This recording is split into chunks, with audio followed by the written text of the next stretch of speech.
দিন আর রাত্রি হয় কেন? কারণ 12 ঘন্টা দিন আর 12 ঘন্টা রাত্রি যদি না হতো, তাহলে কিছু মানুষ অক্লান্ত পরিশ্রম করার পরেও সেই ব্যক্তি কখনোই নিজে থেকে বিশ্রাম নিতে যেত না। কারণ তার উপর সংসারের এবং ঘরের সমস্ত কাজের দায়িত্ব পড়ে থাকে।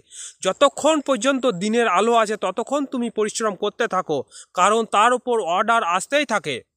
আর এই ব্যক্তিরা কোনো বাড়ি বা ফ্যামিলির সমস্ত কাজের দায়িত্ব নিয়ে বসে আছে। আবার অপরদিকে কিছু কিছু মানুষের 12 ঘন্টা জায়গায় 24 ঘন্টা রাত্রি হলেই হয়তো ভালো হতো।